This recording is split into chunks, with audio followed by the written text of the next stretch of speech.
Back, everyone, to another episode of the Body and Mind Strong podcast. My name is Renee, your host and integrated wellness coach. We are on a roll and on episode 51, which is totally awesome. I hope you all have been having a good week. I am so far, though as I'm recording this, my week is just starting. So it hasn't been too bad, though the temperature's starting to rise again, which I'm not too excited about, but have been totally grateful for the little reprieve we've had for the past few weeks. I'm actually living in Arizona, and for those who didn't know, we hit triple digits last month, which was not fun whatsoever. But the last couple of weeks, we've had really nice weather. It's been low 50s, high 40s, like first thing in the morning. So I've actually for a few days had to wear my hoodie, which was super nice. But with the temperature increasing again, my eating habits are changing again. So there's certain things, like you all know I'm not a big cook, but I definitely do a lot less cooking in the summertime because the heat, so forth. So trying to figure out what healthy is during the summertime is one of my struggles. Every year I do this. I have to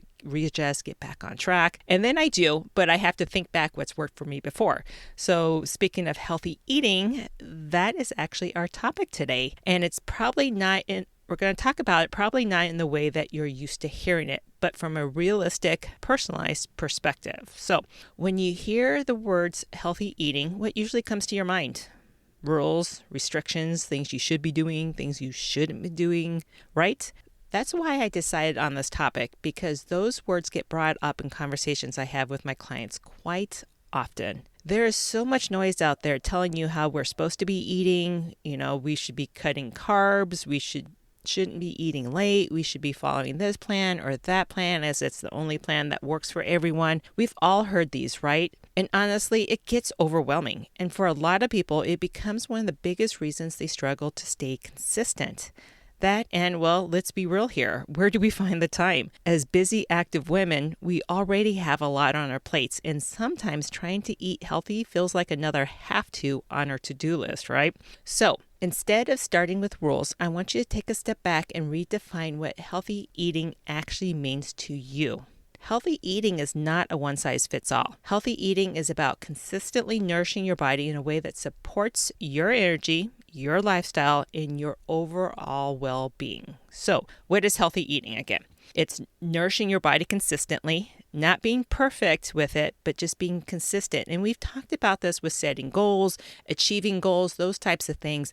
Being consistent is your biggest, how do I even put it? Being consistent is the biggest tool you have to succeed in whatever you're doing.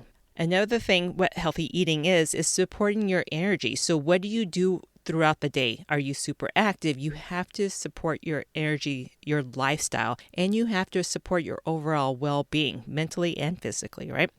Healthy eating is being flexible, not restrictive. And it has to be realistic, and it has to fit into your life. It doesn't take it over. It has to fit into it. And it needs to be sustainable, because if the way you're eating isn't sustainable, it is so not going to last. And if it doesn't last, it's not going to create real results. So once you let go of all those shoulds, I call them external rules, it becomes a lot easier to build habits that actually stick. And that's what I want to focus on today. Some practical ways to improve your eating habits without overcomplicating it. Now, the first part of healthy eating is the transition to it. And that is not physically, but mentally, like how we just discussed how to define what healthy eating is. I just mentioned some external rules. Let's check out some internal ones. These internal rules will come from how you answer some of the following questions. First one, what makes you feel good? And I'm talking physically, not mentally. A lot of times we listen to what we want, what our mind wants, and not what our body wants. Another question is, what supports your energy, your lifestyle, and your goals? Here's, you have to think of food as fuel. So how are you going to fuel your day? Another question is, what's your body telling you? Listen to your body. How does it respond to different food groups? And this also comes in the form of getting your yearly blood work panel, like where's your cholesterol, where's your blood sugars, where's your electrolytes. You want to check out all those markers and just see how your body's responding to certain foods as well. All right, on to my 8 tips that I have, some practical tips to help you improve your healthy eating habits. First one, and we've talked about this with setting goals, start small.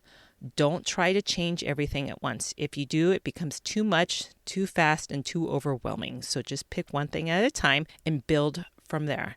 Maybe it's adding a vegetable to one meal a day. Maybe it's drinking some more water. Keep it simple and build from there. Number 2, focus on adding, not restricting. Positive, not negative. I want you to add more whole foods, proteins, fruits, vegetables. Focus on adding instead of taking away. It naturally improves your choices without feeling deprived. Number 3, plan ahead, but keep it flexible. It doesn't have to be strict or super specific. Having an idea of what you'll be eating reduces decision fatigue, which can make a huge difference. And even do some meal prep, but start small with that because meal prep can get pretty crazy. So I always encourage starting something with meal prepping with something that's like super easy, like snacks or breakfast. Or for me, it was always lunches. Lunches were an easy thing for me to meal prep. So when I got up in the morning, I didn't have to think about what I was going to take with me to work. And I had my whole routine of different types of salads. It varied based off of the proteins, the dressings, and so forth. But I did a lot of prep beforehand, so that way in the morning I didn't have to do anything. So for you, is it lunch? Is it breakfast? Maybe it's dinner for you to meal prep. Something that's easy for you to start with. Don't make it complicated, make it simple. So even start with snacks. That could be a really good, easy meal prep for yourself. Just a few snacks so you're ready to go. All right, number 4, make healthy choices easy. Again, keep it simple. Set up your environment to support you.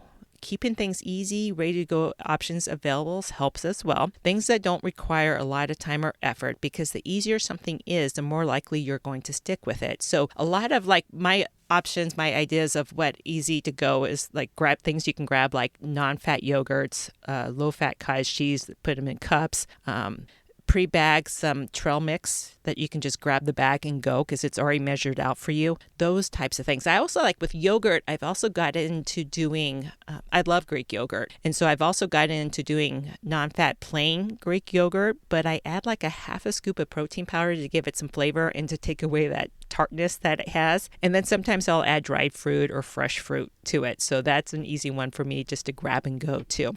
So again, goes back to, that's also snacks. So that goes back to some easy things you can prep for snacks. Or another one's like vegetables. You've got the baby carrots. You can just pre-bag those and you can just grab and go because those are easy to eat anywhere. All right, number 5, stay hydrated. This one sounds basic, but it's often overlooked and can make a huge difference. Dehydration can show up as fatigue, low energy, and even hunger. So staying hydrated helps your digestive system, gets rid of the thirst signal, which can be interpreted as hunger, and it helps with overall function, both mentally and physically. Number 6, slow down and be present when you are eating. This one is about awareness. How often do you find yourself watching TV and the next thing you knew, the bag of snacks was completely gone? So pay attention to hunger and fullness. Putting effort into paying attention helps build unconscious awareness and helps reduce overeating, which changes how you feel afterwards. Because that feeling when you overeat, you get sluggish, everything slows down, your brain gets a little bit foggy. So watching, being careful of not overeating will help you mentally and so forth, and just physically afterwards. All right, number 7, give yourself some slack. This one's definitely for you ladies because we are so hard on ourselves for so many things. Give yourself a little break, some grace. Not every meal has to be perfect and not every day will go according to plan. So be flexible and give yourself some grace. Healthy eating isn't about being on track or off track. It's about consistency over time. Remember that consistency. One meal doesn't make or break your progress. And last but not least, number 8, check in with your habits and your emotions. So this one's a good one. Ask yourself, why are you eating? Are you hungry? Are you stressed? Is it out of boredom? Is it a habit? For me, a huge habit is I will come home from work and go straight to the fridge. I have no clue where this one comes from, but it just became this habit. Whether I'm hungry or not, I just go straight to the fridge. So I really have to pay attention to when I do that. So pay attention to are you stressed, bored, boredom, habit? Ask these questions without judgment. Knowing the why will create awareness, which creates change. And once you understand your patterns, you can start to shift them. So another pattern, I like to bring this up quite often too, is I tend to snack out of fatigue. when I'm feeling tired, my mind's like, oh, you're tired, you need energy, go get food. But I have proven to myself that that doesn't necessarily work because I'm already eating a lot. So my stomach starts to bog down, making me even more tired. And what it is I just really need to rest because I have so many things on my plate. So that's one thing I've had to work through. So if you're tired, if you're eating out of tiredness, first ask yourself, when was the last time you ate? And if it was recently, then the next thing is ask yourself, do I need to rest instead or take a break? Or, where can I decompress a little bit? So, all right, now let's wrap all this up. So if you take anything away from this episode, I want you to take these things away. 1, healthy eating isn't about rules. It's about building awareness, creating consistency, and finding what works for you. 2, start small, keep it simple, and give yourself some space to figure out what truly supports your body and your lifestyle. 3, you don't need to be perfect. You just need to keep showing up for yourself. 4, check in with your habits and your emotions. 5, small changes over time creates real results. So keep things simple again. And last but not least, you don't need to be perfect. And I think I just said that, you just need to keep showing up for yourself. And as always, thank you for being here. If you enjoyed this episode, please subscribe to my podcast or tell someone else about it. I would greatly appreciate it. You may also find me on Facebook, Instagram, LinkedIn, and YouTube at Body and Mind Strong. Also, if this episode resonates with you and you're ready for more clarity, balance, and support in your wellness journey, I'd love to hear from you. Reach out at renee at bodyandmindstrong.com, or you can check out my website at bodyandmindstrong.com as well. And stay tuned for more episodes on helping you create a healthier, happier, stronger life for yourself. And make sure you're doing at least one thing today that's going to get you one step closer to one of your goals. Have a great day.